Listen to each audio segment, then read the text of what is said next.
Hi, I'm Sherlock. When I was little, my parents fled from the country I had been born to and settled in another one, a developed and large country. My homeland was torn for many years by armed conflict, so we couldn't have stayed there and felt safe.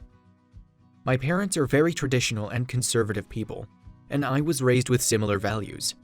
I do share their point of view on many things, including relationships, but to my surprise, I have fallen in love with a local girl, Ashley. I was fascinated by her cheerfulness and courage.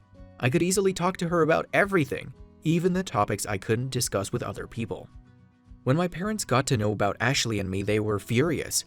My father asked me to stop the relationship. He begged, threatened, shouted at me, and said I was a traitor. But I insisted that our love with Ashley was pure and sincere. Finally, Dad stopped talking to me, and I felt some tension between my mother and me too.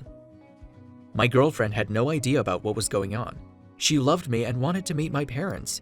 I had to tell her that my parents were conservative people and would hardly approve a girl of other ethnicity with such modern views of life. She was upset, but agreed to wait. One day, we were walking in the park and Ashley was attacked by a dog. She made an attempt to cover herself with her purse, so the dog sank its teeth into it, and soon everything that was inside fell out. The dog seemed to find it interesting and began to tear everything apart. There were pieces of paper, makeup, and a pepper spray, which Ashley always carried around for protection. The dog bit the spray and it burst out. Pepper was released in the air and we could barely breathe, but it scared the dog away and it ran. I wanted to leave, but Ashley started collecting her things from the ground. Maybe she was shocked or just really needed those. I decided to help her. And so we were, crawling in the middle of the park, picking up the remains of Ashley's belongings. It was awful. Then, my attention was caught by a piece of paper in the grass. Through tears, I was able to read the words lubricate, insert, turn, push the button. When Ashley saw me reading it, she grabbed the paper and said that we had to go, because her grandmother, who had come to visit her family from another city, was going to leave in a few hours, and she wanted to say goodbye to her. She took all the papers and items that we collected and went home. She didn't even kiss me, which was weird. I couldn't sleep that night and thought about what happened in the park. I put all the facts together and realized that Ashley was hiding something from me. I wanted to find out what it was. So I started calling her more often than usual and made those calls at very unexpected moments for her. I listened carefully, trying to understand where she was and what she was doing. She replied that she was at her friend's place or at the post office sending something to her grandmother. Soon enough, I realized that she was lying to me, and at certain hours she didn't even pick up her phone. I was convinced that there was a part of her life that I didn't know about. So I started following her everywhere she went. I glued a fake beard to my face, exchanged my old iPod for a coat and hat from a homeless man, and began watching what Ashley did during the day and which places she went to. I imagined myself how I would expose her, and her excuses related to her grandmother would not work any longer. But everything seemed fine. She left home, went to a beauty shop, then met with a friend and spent 3 hours with her in a cafe. Then she went to the post office. When she was leaving the post office, she had a small box in her hand. She seemed happy and dreamy. On her way to the car, she didn't notice a man who was passing her by, and they crashed into each other.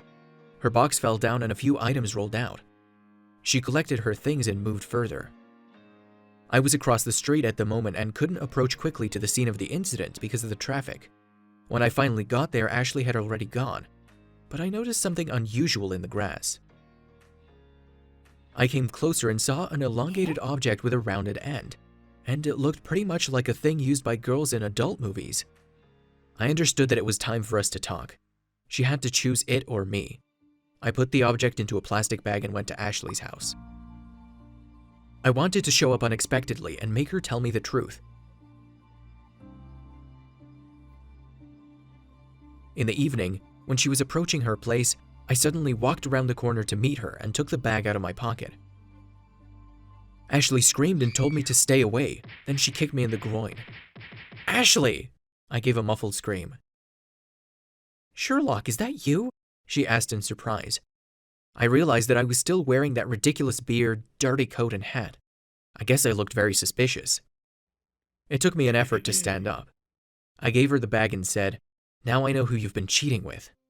She giggled at first and then started laughing. I was nervous. I didn't expect this reaction from her. "I know what you think about it, but you're wrong. I don't need anyone or anything except you. She made an attempt to give me a kiss, but I stepped back. I said, "Then explain it to me." She looked embarrassed but started talking. "The object that you have in the bag is the second stage of launch vehicle that I've been making in my club. We've been working on Women in Space project. Sorry that I have never mentioned it in conversation. I know about your conservative views of women and their role, so I was afraid that you wouldn't understand it." I turned around and left. I was upset that she didn't trust me. I love her and I would accept this kind of hobby of hers even if it seemed unwomanly to me. Well, that's my story. Thank you for watching it. Leave your comments and tell us funny stories from your life. Click the like button and subscribe to our channel. Hi everyone. I'm just one of those regular loser schoolboys in the world. Apparently, there is the reason I almost didn't have a childhood. One day I was walking home and dreaming that my father would be kidnapped by aliens. Or at least me. Since I got 3 Ds and my parents were called to school. My dad didn't like to sort it out. He could just grab his belt to hit me. And so as I was walking through the wasteland, I noticed a black bag. I kicked it and I felt something was there. When I opened it, there were a lot of bugs. I stuffed the bag in my backpack and looked around for a long time. No one was around. I had enough of jitters. What should I do with them? Give my father the money so he would hit me again? Or take it to the police so they can write about me on social networks and praise me at school? But then my father would still beat me because I didn't give him money. I hid the money at the construction site and came home without fear. I was beating my dad, although I didn't feel much pain when he whipped me with belt. I was absorbed with the sweet thoughts about money. The next day, on my way to school, I saw the workers near the place where I put the money. I got really nervous. I had to wait until they left for lunch. Sticking my hand in the bag, I found out that all the money was there. Not far from home, I went behind the garage and found a cozy place where I could finally count my money. I have a fortune, $50,000. I didn't go to school that day. I took $500 from the pack and hid the rest. I didn't go into offices to exchange my money because of fear of people. It seemed like there were angry adults all over the places ready to pounce and take off the money. But there was a guy in one of them, in one of the offices, with a kind face. He checked $100 and then the adults came up and started interrogating. They started saying, maybe he stole it. Nowadays all kids are stealing something. They decided to call the police. I rushed and ran away as hard as I could, mixed in with the crowd and dived into the subway. That's how I lost $100. At night, I googled and found the answer. Currency can be exchanged at ATM. Yes, that's what exactly I did the next day. There was a big wad of money in my pocket. I felt really cool. I spent 2 hours wandering around the supermarket. I knew I could buy any product I wanted. I bought a red banana, blue cola, my favorite sour cream cheese and croissant. I savored it all sitting on the park bench. It's so cool to be rich. Yeah, it was a cool moment. Right before the high school kids spotted me. They caught me in the restroom at school. They took the money, smacked me upside the head and warned me not to tell anybody. Well, I wasn't really upset. After all, my life has changed dramatically. I became rich. My parents didn't even know about it. I was carrying new stuff back home every day. I gathered a lot of them in my stash and started giving some to my classmates. Picture books, airplane models, baseballs. And one classmate even got an audio player. They were very excited and looked at me with admiration. The glory of me went through school. And of course I bought the coolest things for myself. The last model of smartphones for games. I was happy to play games hiding somewhere in the park. It went on until the high school boys caught me in the bathroom again. They ransacked me, even got into my socks, and turned my backpack up.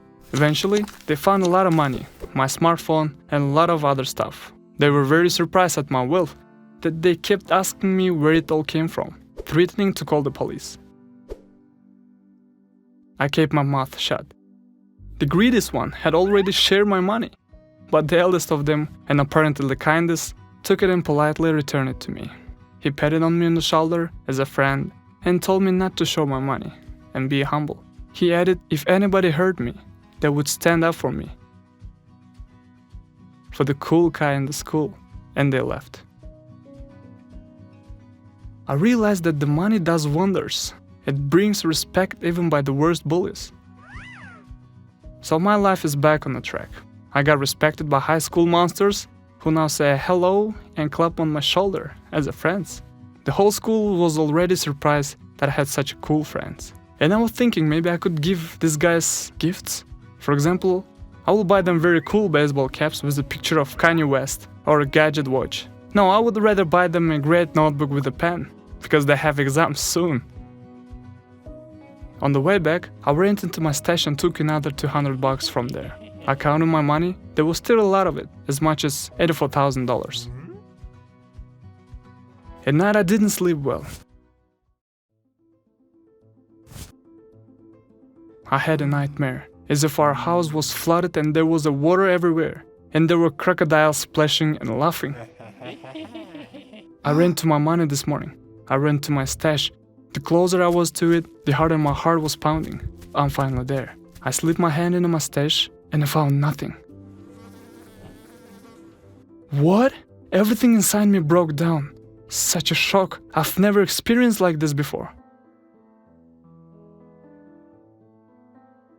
I was in prostration for so long that I only got home at night. I've been sick all week. My mom hasn't left me for 24/7. Then I burst out and cried for almost 2 hours. My parents couldn't understand what had happened to me. The doctors couldn't determine the cause of my illness either. Even my father was worried about me, sincerely. I went to school only 10 days later. School, study, classmates, and friends gradually brought me back to the normal life. Especially my friends, the high school students, tried to support me. They constantly were buying me hamburgers, Coke, and even were giving me some money for the road. I wish there are more of such kind and caring friends. And remembering my lost money always hurts me. So I thought to myself that it was taken by aliens. It was easier to think so. What about you guys? Have you ever found the money? Or if you could find, what would you do with it? Write about it in your comments, put the likes, and don't forget to sign.